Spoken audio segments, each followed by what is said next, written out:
Morning students, आज मैं आपको पढ़ाने वाली हूँ हमारी बॉटनी का एक नया चैप्टर जो कि है cell cycle and cell division. So ये नया चैप्टर हम स्टार्ट करने वाले हैं और मैं आपको बॉटनी आपकी एनसीईआरटी से पढ़ाने वाली हूँ। सो एनसीईआरटी का हम एक एक वर्ड कवर करने वाले हैं। सो आप बिल्कुल अच्छे से पढ़िएगा और स्टार्टिंग से अच्छे से पढ़ेंगे तो आपको लास्ट तक प्रॉब्लम नहीं आएगी। तो चलो हम पढ़ना स्टार्ट करते हैं। मैं इसको थोड़ा बड़ा कर लेती हूँ और मैं आपको इसके अंदर जो मेन टॉपिक होंगे वो पढ़ाऊँगी और एकदम हर एक वर्ड हम करेंगे, हर एक लाइन पढ़ेंगे एनसीईआरटी की। चलो स्टार्ट करते हैं। Are you aware that all living organisms even the largest start their life from a single cell? You may wonder how a single cell then goes on to form such large organisms. Growth and reproduction are characteristics of cells. Indeed, of all living organisms, all cells reproduce by dividing into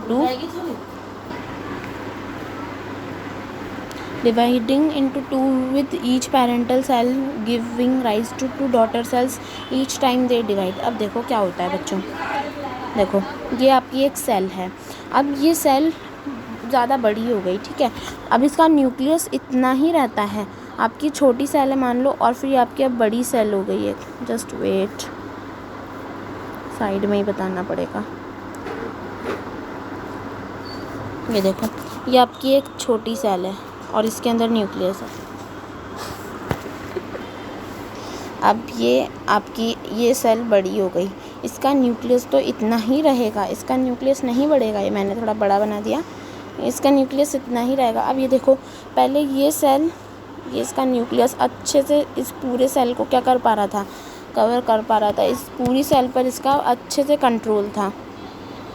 but अब ये पूरी cell को control नहीं कर पा रहा है, पूरी सेल को कंट्रोल नहीं कर पा रही है।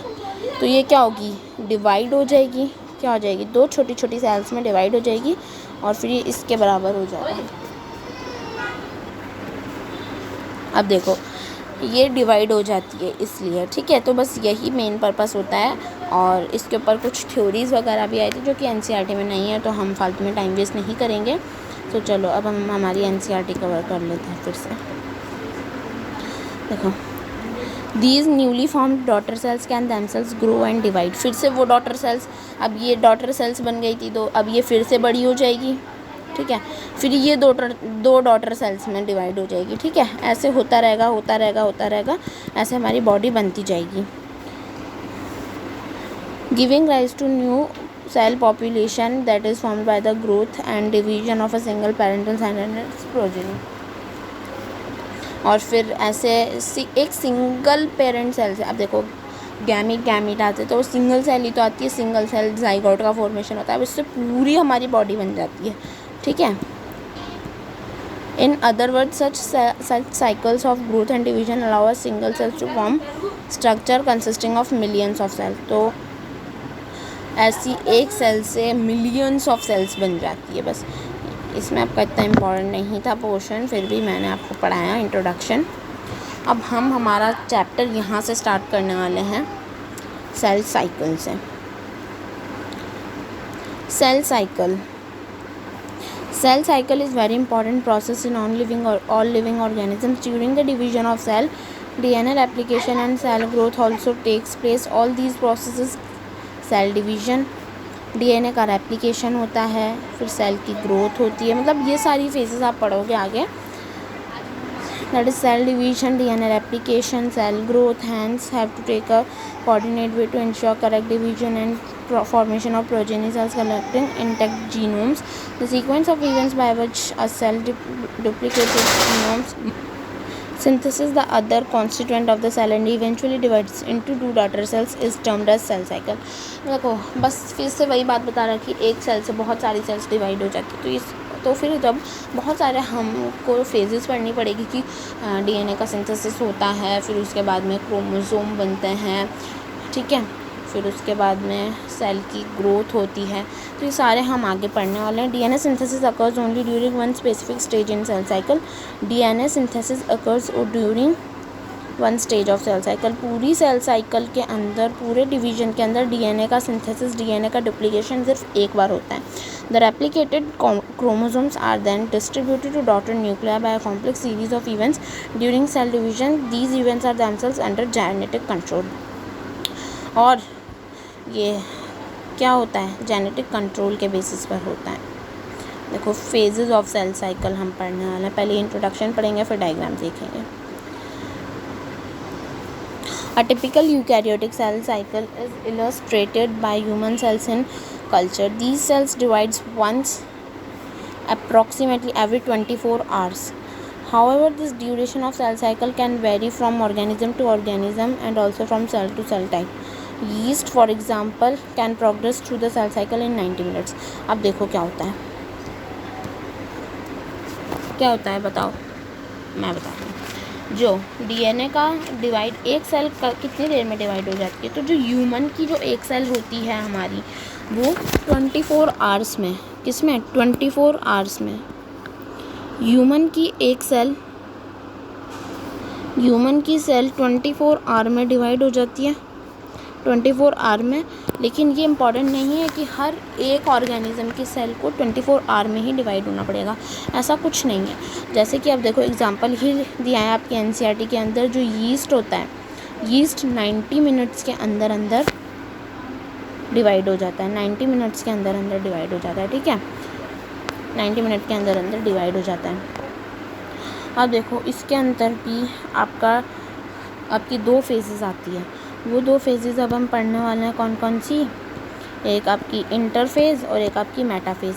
इंटरफेज़ के अंदर आपको देने होते हैं 23 आवर्स डिवीज़न के लिए, और माइटोसिस फेज़ के अंदर, मतलब एम फेज़ के अंदर आपको देना होता है ओनली फॉर 1 आवर. ठीक है, सो ये बेसिक डिवीज़न है, बेसिक फेजेस है आपकी सेल साइकिल की 2. द एम फेज़ रिप्रेजेंट, अब पहले एक बार डायग्राम देख लीजिए, डायग्राम से आपको सब कुछ क्लियर हो जाएगा. देखो बच्चों, ये आ गई है आपकी, सबसे पहले आपकी आती है G1 फेज़. कौन सी फेज़, G1 फेज़. और G1 फेज़ के अंदर क्या होता है, G1 फेज़ के अंदर आपका डीएनए होता है. क्या होता है, डीएनए होता है. फर्स्ट ग्रोथ फेज़ हम इसे बोलते हैं, और डी इसके नाम है, वो आप आगे डिटेल में अच्छे से पढ़ने वाले हैं. और इसके अंदर सेल की ग्रोथ होती है. मैं एक काम करती हूँ, साइड में छोटा छोटा लिखती भी जाती हूँ ताकि आपको अच्छे से क्लियर हो बातें.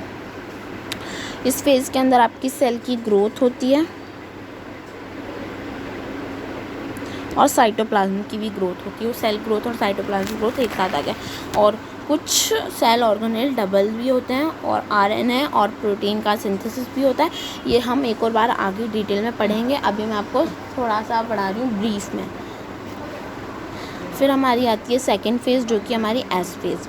अब एस फेज़ कौन सी फेज़ होती है, देखो बच्चों, एस फेज़ को हम बोलते हैं सिंथेसिस फेज़. कौन सी फेज़, सिंथेसिस फेज़. और भी इसके नाम है, वो हम आगे पढ़ेंगे. और इसके अंदर मेन काम होता है, वो होता है डीएनए का रेप्लिकेशन. मेन काम है सिंथेसिस फेज़ का डीएनए रेप्लिकेशन. और ये एक ऐसी फेज़ है पूरी सेल साइकिल के अंदर, यहीं पर, सिर्फ यहीं पर डीएनए का रेप्लिकेशन होता है. और यहाँ पे हिस्टोन प्रोटीन वगैरह और सेंट्रल डुप्लिकेशन ये सब होते हैं. ठीक है, और फिर हमारी आती है कौन सी फेज़, फिर हमारी आती है G2 फेज़. G2 फेज़ के अंदर देखो बच्चों क्या होता है. G2 phase second growth phase है. ये फर्स्ट ग्रोथ फेज़ थी, ये सेकंड ग्रोथ फेज़ है. ठीक है, और इसके अंदर क्या होता है, मतलब सेल की ग्रोथ, साइटोप्लाज्मिक ग्रोथ, ये तीनों फेजेस में चलती आ रही है. आप ये मत समझ लेना मैंने यहाँ पर लिख दिया कि G1 फेज़ के अंदर ही होती है सेल की ग्रोथ, ऐसा नहीं है. G1 फेज़ में भी, एस में भी, G2 में भी, इन सब में सेल की ग्रोथ चलती भी आ रही है. ठीक है, अब आगे देख लेते हैं. यहाँ पर माइटोकॉन्ड्रिया, गोल्गी बॉडीज़ और जितने भी हमारे सेल ऑर्गेनेल है वो डुप्लिकेट होते हैं. बट जो मोस्टली जो सेल ऑर्गेनेल डुप्लिकेट होने थे वो G1 फेज़ में हो चुके थे. बट कुछ ऐसे बच जाते हैं, जैसे माइटोकॉन्ड्रिया और गोल्गी बॉडी, वो हमारा डुप्लिकेट होता है. ये आपका पॉइंट एनसीईआरटी में नहीं है, तो आपको ये याद रखने की भी ज़रूरत नहीं है. फिर हमारी आती है कौन सी, प्रोफेज़, मेटाफेज़, एनाफेज़, टीलोफेज़, साइटोकाइन. ये 4 फेज़ आती है. फिर हम पहुंच गए किस में, ये 3 फेजेस किसकी थी बच्चों, ये 3 फेजेस थी आपकी इंटरफेज़ की. इंटरफेज़ की थी आपकी 3 फेजेस. अब हम ये वाला पोर्शन है ना, ये वाला पोर्शन है आपका मेटाफेज का। कौन सी फेज़ का? मेटाफेज का पोर्शन है ये आपके। और ये चारों हम डिटेल, ठीक है, ये 4 हमारा हो गया। फिर देखो साइटोप्लाज्मिक डीएनए जो हमने क्या पढ़ा, देखो सिर्फ हमने, आप लोग ये गलतफहमी मत डाल लेना कि मैम ने ऐसा बोला था, बट ऐसा नहीं होता है। जो आपका डीएनए रेप्लिकेशन होता है ना, जो आपका न्यूक्लियस के अंदर जो डीएनए रेप्लिकेशन होने वाला है, वो आपका एस फेज़ में होता है। बट जो साइटोप्लाज्म के अंदर जो डीएनए पड़ा है वो तो किसी भी फेज़ में हो, हमें कोई मतलब नहीं है, वो किसी भी फेज़ में हो सकता है, ठीक है। अब हम आपको ये समझ में आ गया होगा। ये चारों फेजेस बिल्कुल डिटेल में पढ़ेंगे, पहले G1 फिर S G2, ऐसे हम आगे आगे सारी पढ़ते हो जाएंगे। अब चलो नेक्स्ट हम चलते हैं। The M phase represents the phase when the actual division, cell division or mitosis occurs in interphase represents the phase between successive M phases। अब इंटरफेज का नाम है क्या? Phase between 2 successive M phase। 2 successive M phase के बीच में आने वाली phase को हम बोलते हैं मेटाफेज़ नहीं, माइटोसिस फेज़। ये आपको कंफ्यूज कर सकता है, मेटाफेज़ और माइटोसिस फेज़। मेटाफेज़ अलग है और माइटोसिस फेज़ अलग है, याद रखना। मेटाफेज़ अलग है और माइटोसिस फेज़ अलग है, ओके। अब देखो आगे चलते हैं। It is significant to note that the 24-hour average duration of cell cycle of a human cell division proper lasts for only about an hour। ये बहुत मेन बात लिखी गई है यहाँ पे, अगर आपने नोटिस किया तो। Cell division proper last for only about 1 hour, मतलब 23 आवर तो बस सेल की ग्रोथ हो रही है।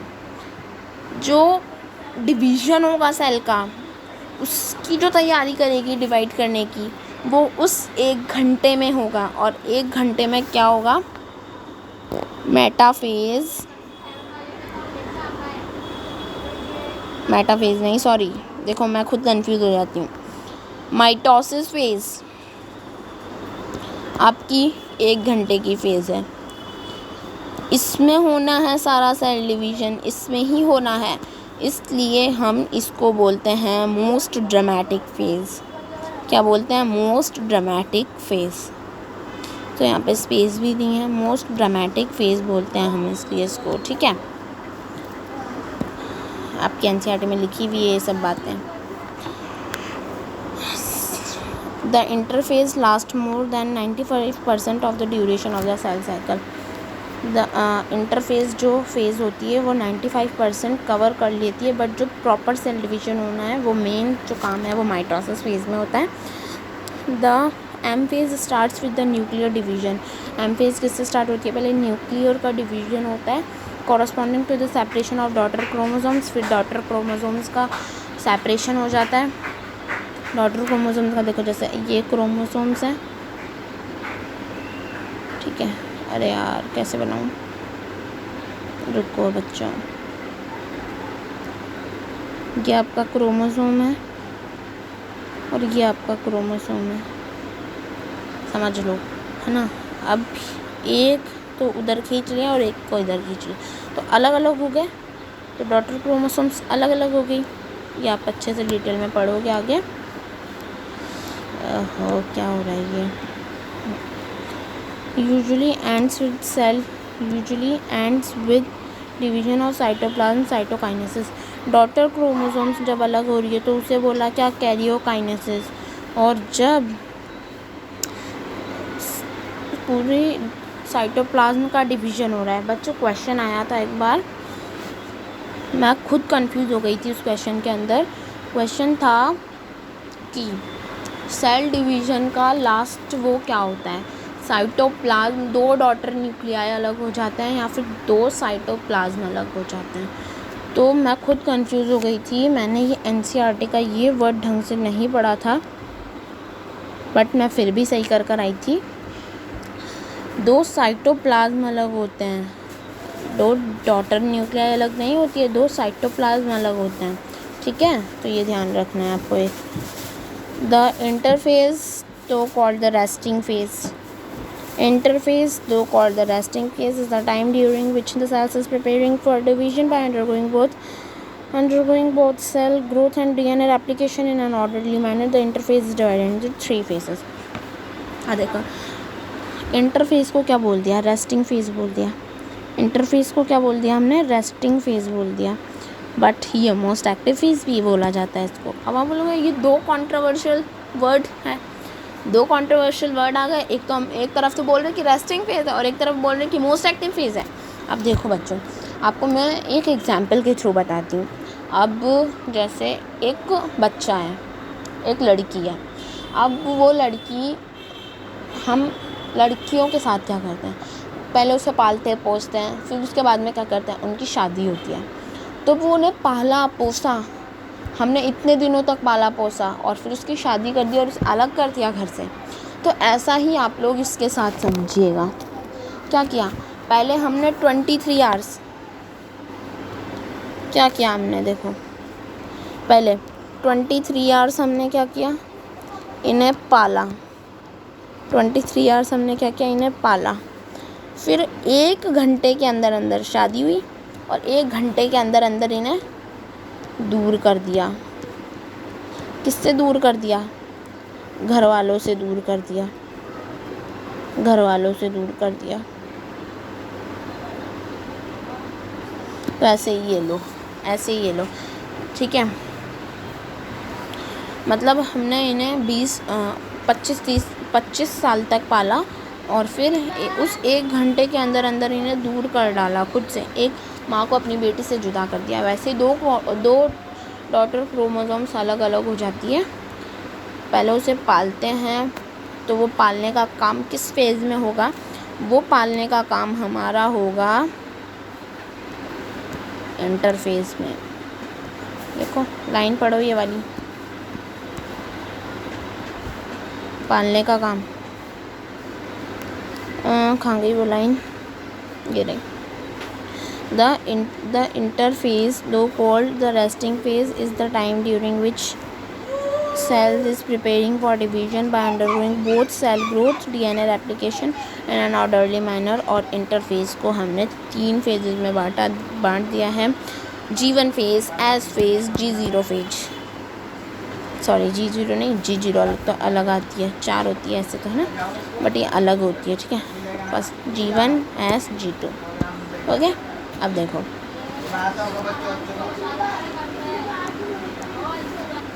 आज की इस क्लास में हम लोगों ने हमारा जो इस चैप्टर का इंट्रोडक्शन था, इंट्रोडक्टरी पार्ट था, वो कवर कर लिया है हमने। इंट्रोडक्शन हमने कवर कर लिया है। कल से हम चैप्टर को स्टार्ट करने वाले हैं। तो कल से आप लोगों को पूरी वीडियोस लगातार देखनी है। अगर आपने एक भी लेक्चर मिस कर दिया, एक भी लेक्चर मिस किया ना, तो आपको फिर आगे कुछ समझ में नहीं आएगा। सो इसलिए every lecture is important, every lecture is important. मैं इधर लिख देती हूँ, every lecture is important, every lecture is important. बच्चे मैम की राइटिंग अच्छी है, बस ये मुझे स्क्रीन पर ना भी ढंग से काम करना नहीं आया,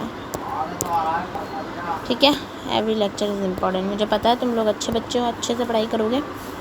सो ये चैप्टर हमारा और चैप्टर्स के मुकाबले तो काफ़ी छोटा है, अच्छे से समझ में आएगा आपको अगर आप अच्छे से पढ़ोगे तो आज के लिए बस इतना ही। वीडियो को लाइक शेयर सब्सक्राइब करना ना भूलें। Bye bye.